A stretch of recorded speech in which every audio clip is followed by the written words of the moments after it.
स्वागत है सभी को मेरे इस YouTube चैनल पर। मैं सुनील कुमार आप सबको बहुत बहुत स्वागत करता हूं। मैट्रिक बोर्ड के परीक्षा के लिए आपको अब तक के सबसे महत्वपूर्ण प्रश्नों का एक संग्रह निकाला गया है। 50 क्वेश्चन ऑब्जेक्टिव है और यह साधारण शब्दों में इस प्रश्नों का विश्लेषण के साथ मैं सुनील कुमार इस विद्यापीठ जोन में सभी विषयों की मॉडल सेट रखूंगा आपके समक्ष। यह मॉडल सेट नंबर 1 है संस्कृत के।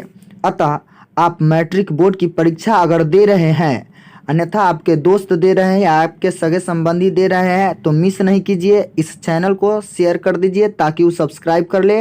और मॉडल सेट इसमें जो जारी किया जाएगा अति महत्वपूर्ण प्रश्न है। अतः आपके सगे संबंधी या मित्र दोस्त ये जो भी हो 10th में या मैट्रिक की बोर्ड की परीक्षा में, तो वह इस वीडियो को देख के लाभ पा सके। और बेल आइकन दबाइएगा, कमेंट कीजिएगा जो भी टॉपिक में आपको दिक्कत होगा। जितना अधिक कमेंट रहेगा उस टॉपिक को मैं सबसे पहले लाऊंगा। चलिए आज जो मैं शुरू कर रहा हूँ 50 नंबर का जो संस्कृत विषय की मॉडल सेट है उसको रख रहा हूँ आपके समक्ष। आइए, ये पहला प्रश्न है। मनः जो रथ संधि होगी ये मनोरथ होगा। मनः जो रथ मनोरथ हो जाएगा। ये विसर्ग संधि का उदाहरण है। जैसे इसमें आ जाएगा सरोवर, इसमें यशोदा, ये सब विसर्ग संधि के उदाहरण है। नैनम संधि विच्छेद होगा। नैनम का हो जाएगा नेज और अनम, ये अयादि संधि का उदाहरण हो जाएगा। ये अयादि संधि का उदाहरण हो जाएगा। अगला है अ प्लस ई से कौन सा नया वर्ण बनेगा। अ प्लस ई से ए बन जाता है, लेकिन इसी में ई प्लस अ दे देगा तो ई प्लस ए से य बन जाता है। बहुत ही महत्वपूर्ण है ये। ई प्लस अ से य बन जाता है, परंतु इसी में उ प्लस अ दे दे, उ प्लस अ दे दे तो वह हो जाता है। लेकिन इसी को अगर अ प्लस उ दे दे, अ प्लस उ दे दे तो ओ बन जाता है। चलिए, यदि प्लस अपि किस संधि का उदाहरण है। यदि प्लस अपि स्वर संधि का उदाहरण है। अगला प्रश्न देखिए, गुरुवः प्रश्नम पृच्छति। इसमें रेखांकित पद अर्थात गुरुवः, गुरुवः में कौन सी विभक्ति है। गुरुवः में कौन सी विभक्ति है तो देखिए, गुरुवः प्रश्नम पृच्छति। पहले इसका हिंदी समझिए।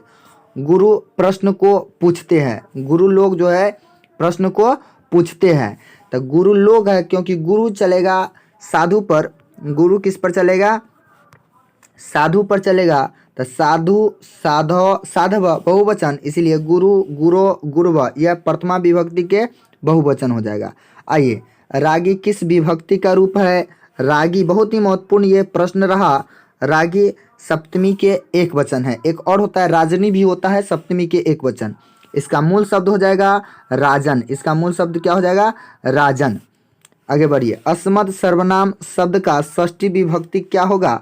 अस्मत् सर्वनाम शब्द के षष्ठी विभक्ति अस्माकम होता है। यह षष्ठी के बहुवचन होता है। बहुत महत्वपूर्ण है ये भी। अगला प्रश्न कहता है, नदीसु गंगा पवित्रतमा अस्ति। वाक्य में रेखांकित पद, रेखांकित पद अर्थात नदीसु में कौन सी विभक्ति है। तो इसमें नदीसु में जो है इस सप्तमी हो जाएगा। सप्तमी के बहुवचन है। इसका हिंदी होता है नदियों में गंगा सबसे पवित्र है। नदियों में गंगा सबसे पवित्र है। अगला कहता है भवामी। भवामी किस धातु का रूप है। ई भू हो जाएगा। ई लट लकार उत्तम पुरुष एक वचन का रूप है। लट लकार उत्तम पुरुष एक वचन। अगला प्रश्न है, जही किस लकार का रूप है। जही जो है लोट लकार के, जही जो है लोट लकार का रूप है। जही लोट लकार का रूप है। जही, एधी, उसके बाद आपको दा का देही होता है। ये सब लोट लकार मध्यम पुरुष एक वचन है। देही सबसे ज़्यादा महत्वपूर्ण है। देही जो है सबसे ज़्यादा महत्वपूर्ण है। ये लोट लकार मध्यम पुरुष एक वचन होता है और इसका मूल धातु दा होता है। और इसका जही का जो मूल धातु होता है वह होता है हन। क्या होता है? हन होता है। चलिए अगला प्रश्न में चलते हैं। सह व्याघ्रात विभेति। देखिए, पहले सब में व्याघ्रात में पूछता था, परंतु इस मॉडल सेट में मैंने विभेति में डाल दिया है। स व्याघ्रात विभेति इस रेखांकित पद किस लकार का प्रयोग किया गया है? तो इसमें हो जाएगा लट लकार। इस विभेति का मूल धातु होता है भी मतलब होता है डरना। अगला बढ़िए, पानीपादम किस समास का उदाहरण है? पानीपादम द्वंद्व समास का उदाहरण है। ये द्वंद्व समास, यहाँ एक ऑप्शन गड़बड़ दिया गया है। द्वंद्व समास का उदाहरण है। द्वंद्व समास में भी समाहार द्वंद्व होता है जिसमें नपुंसक लिंग एक वचन में प्रयोग किया जाता है। पीतम अमरम यश स, इसका हो जाएगा पीताम्बर। पीताम्बर, अगर पीताम्बरम दिया रहेगा पीताम्बरम, तो पीताम्बरम जो है कर्मधारय समास हो जाएगा। कर्मधारय समास हो जाएगा। पीताम्बरम कर्मधारय समास हो जाएगा। पीताम्बर दिया रहेगा तो ये बहुव्रीहि समास होता है, तो इसका विग्रह होता है पीतम अमरम यश स। अगर पीताम्बरम दिया रहता तो इसका विग्रह होता पीतम अमरम। पीतम अमरम, ये कर्मधारय समास। बहुत ही यह कंफ्यूज करने वाला प्रश्न है। अगला कहता है प्रतिदिनम का विग्रह क्या हो जाएगा? तो इसका विग्रह हो जाएगा दिनम दिनम इति। ये अव्ययीभाव समास का उदाहरण है। अगला प्रश्न देखिए, अव्ययीभाव समास का उदाहरण है। अगला है रामेन स सीता वनम गतवती। वाक्य में रेखांकित पद रामेन में तृतीया विभक्ति किस विधायक सूत्र से लगा है? रामेन स सीता वनम गतवती, ये सहार्थे तृतीया है। सह का प्रयोग है सहार्थे तृतीया से है। अव्ययीभाव समास का सही उदाहरण होगा, अव्ययीभाव समास का सही उदाहरण यथाशक्ति हो जाएगा। राजपुत्र जो है ये हो जाएगा तत्पुरुष समास। दशानन बहुव्रीहि समास। पीताम्बरम कर्मधारय समास हो जाएगा। अगला चलिए अगला प्रश्न में बढ़ते हैं। अपादान कारक में किस विभक्ति का प्रयोग होता है? अपादान कारक में पंचमी विभक्ति का प्रयोग होता है। कविषु कालिदास श्रेष्ठ अस्ति, बहुत ही महत्वपूर्ण, यह अनुवाद में भी प्रयोग किया जा सकता है इसको। कवियों में कालिदास श्रेष्ठ है। इस रेखांकित पद अर्थात कविषु में कौन सी विभक्ति लगा हुआ है? तो इसमें सप्तमी हो जाएगा, परंतु इसमें पूछ रहा है सूत्र कौन से है? यतश्च निर्धारणम। यतश्च निर्धारणम सूत्र जो होता है वह किसी भी जाति धर्म या गुण से जब किसी विशेषता को बताया जाता है तो यतश्च निर्धारणम होता है। डैश डैश नमः रिक्त स्थान की पूर्ति किस पद से होगी? तो नमः है तो नमः के योग में हमेशा चतुर्थी विभक्ति लगता है। गणेश अकारांत पुल्लिंग शब्द है, इसीलिए हो जाएगा गणेशाय।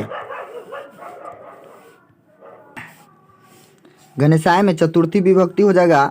अभिज्ञान पद में किस उपसर्ग का प्रयोग किया गया है? तो अभि उपसर्ग का प्रयोग किया गया है। अभिज्ञान में उपसर्ग की संख्या 22 है। अति उपसर्ग से निर्मित शब्द, अति उपसर्ग से निर्मित शब्द जो है अत्यंत हो जाएगा। अत्यंत हो जाएगा, अतिश नहीं होगा, अत्यंत हो जाएगा। अगला बढ़िए आगे की ओर बढ़ते हैं तो पूछता है गत्वा में प्रयुक्त प्रत्यय। गत्वा में कत्वा है, कत्वा का शेष त्वा होता है। गच्छन्तम बालकम पश्य, कहता है जाते हुए बालक को देखा। इस रेखांकित पद गच्छन्तम में कौन से प्रत्यय का प्रयोग किया गया है? सत्री प्रत्यय का प्रयोग किया गया है। मानवः पद में किस तद्धित प्रत्यय का प्रयोग किया गया है? मानवः में जो है अन प्रत्यय का प्रयोग किया गया है। इसका बनेगा मनु प्लस अन। मनु प्लस अन, मनु प्लस अन से बनता है मानवः। किशोरी पद में प्रयुक्त स्त्री प्रत्यय कौन है? किशोरी में जो है इंगी प्रत्यय हो जाएगा। किशोरी में इंगी प्रत्यय हो जाएगा। अगला है जंतो गुहयाम कः अस्ति, तत्वम हो जाएगा। जंतो गुहयाम कः अस्ति, इसका हो जाएगा तत्वम। मानवः पद में किस तद्धित प्रत्यय का प्रयोग? इसमें भी हो जाएगा अन। ये पीछे वाला कुछ प्रश्न जो है इसमें आ गया है। जंतो गुहयाम, ये भी पीछे वाला प्रश्न है। अनो अन्यान कः, अनो अन्यान कौन है? सूक्ष्म से सूक्ष्म कौन है? तो ये हो जाएगा आत्मा। पाटलिपुत्रम कस्या तटे अस्ति, पाटलिपुत्रम किसके तट पर है? गंगा यह तटे हो जाएगा। अगला प्रश्न देखिए, कस्य शासकस्य काले पाटलिपुत्रस्य शोभा आरक्षा व्यवस्था च अति उत्कृष्टा। इसका हिंदी हुआ किस शासक के काल में पाटलिपुत्र की शोभा और रक्षा व्यवस्था अति उत्कृष्ट थी। 2 नंबर के प्रश्न में भी पूछा जा सकता है। ये हो जाएगा चंद्रगुप्त मौर्य। चंद्रगुप्त मौर्य के समय शोभा और रक्षा व्यवस्था से अति उत्कृष्ट थी और अशोक के समय अत्यधिक समृद्ध था और अंग्रेज के समय यह अत्यधिक विकास किया। मुगल के समय इसका कुछ उद्धार हुआ। अलस कथा पाठ के लेखक कौन है? अलस कथा पाठ के विद्यापति है और विद्यापति को मैथिली कोकिला भी कहा जाता है और विद्यापति को मैथिली कवि भी कहा जाता है। यह अलस कथा पाठ के कथाकार या लेखक है। मिथिला का मंत्री वीरेश्वर था। मिथिला का मंत्री वीरेश्वर था। आधुनिक संस्कृत लेखिकाओं में कौन प्रसिद्ध थी? पंडिता छमारा प्रसिद्ध थी। और वर्तमान में पूछेगा तो मिथिलेश कुमारी मिश्र हो जाएगा। अगला बढ़िए, संस्कृत साहित्य में लेखिका में सर्व शुक्ला सरस्वती किसे कहा गया है? सर्व शुक्ला सरस्वती विजयांका को कहा गया है। अगर यहाँ पर प्रश्न रहता सर्व शुक्ला सरस्वती विजयांका को किसने कहा तो दंडी ऋषि हो जाता, दांडी हो जाता। अगला प्रश्न देखिए, अगला प्रश्न में है भारत की शोभा से कौन प्रसन्न होते हैं? भारत की शोभा से साक्षात देवता या ईश्वर प्रसन्न होते हैं। कस्य महिमा सर्वत्र गीयते, किसके महिमा को सभी जगह गाया जाता है? भारतस्य महिमा सर्वत्र गीयते, भारत की महिमा को सभी जगह गाया जाता है। कति संस्कारा भवन्ति, कितने संस्कार होते हैं? 16 होता है और संस्कार को 5 भागों में विभक्त किया गया है। अंत्येष्टि संस्कार कदा भवति, अंत्येष्टि संस्कार कब होता है? तो मरना तदंतरम, मरने के पश्चात अंत्येष्टि संस्कार होता है। और पानी ग्रहणम जो है यह विवाह संस्कार के अंतर्गत आता है, महत्वपूर्ण है ये भी। अगला कहता है विदुर नीति संकलिता पाठस्य नाम किम अस्ति, विदुर नीति संकलित पाठ का नाम क्या है? नीति श्लोक है। विदुर नीति संकलित पाठ का जो है नीति श्लोक हो जाएगा। अगला प्रश्न कहता है राम प्रवेश रामस्य ग्रामस्य नाम किमस्ति, राम प्रवेश राम के गांव का नाम क्या था? ये हो जाएगा भीखनटोला। ये बिहार प्रांत में था या बिहार राज्य में था। स्वामी दयानंद को आसित, स्वामी दयानंद कौन थे? स्वामी दयानंद एक समाज उद्धारक थे। अगला प्रश्न की ओर बढ़िए, मंदाकिनी जो वर्णम है, मंदाकिनी वर्णम पाठ के रचनाकार कौन है? मंदाकिनी वर्णम पाठ के रचनाकार वाल्मीकि है, महर्षि वाल्मीकि के। ये रामायण से लिया गया है मंदाकिनी वर्णम पाठ, जो अयोध्या कांड से लिया गया है। व्याघ्रपति कथया रचनाकार कौ आसित, व्याघ्रपति कथा के रचनाकार कौन है? नारायण पंडित है। नारायण पंडित जो है हितोपदेश नामक नीति कथा ग्रंथ के रचनाकार है। वो उसी का एक विशेष भाग जो है ये व्याघ्रपति कथा है। इसमें लोभ के दुष्परिणाम का चर्चा किया गया है। सूर्यपुत्र को आसित, सूर्यपुत्र कौन था? सूर्यपुत्र कर्ण था। और भीष्म जो है, भीष्म को यहाँ भीम लिखा हुआ है लेकिन भीष्म होगा तो भीष्म में गंगा पुत्र हो जाएगा। वैरेन कस्य समनम असंभवम, ये महत्वपूर्ण प्रश्न है तो ये हो जाएगा वैरस्य। वैरस्य, वैर से वैर की शांति असंभव है। वैर से वैर की शांति असंभव है। का बिना ज्ञानम भार, ये क्रिया बिना हो जाएगा। अगला प्रश्न की ओर देखिए, बहुत ही महत्वपूर्ण प्रश्न है। सांख्य दर्शन से प्रवर्तक का आसित, सांख्य दर्शन के प्रवर्तक कपिल है। काल पर्याप्त का क्षयम भवति, इसका हो जाएगा शिक्षा, समय के बीतने पर शिक्षा की नाश हो जाती है। ये कर्ण से दानवीरता चैप्टर से लिया गया सबसे अंतिम श्लोक है। व्याघ्रपति कथा किस ग्रंथ से उद्धृत है?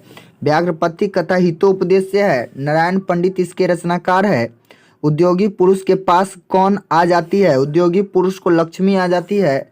ये कर्मवीर कथा से लिया गया है।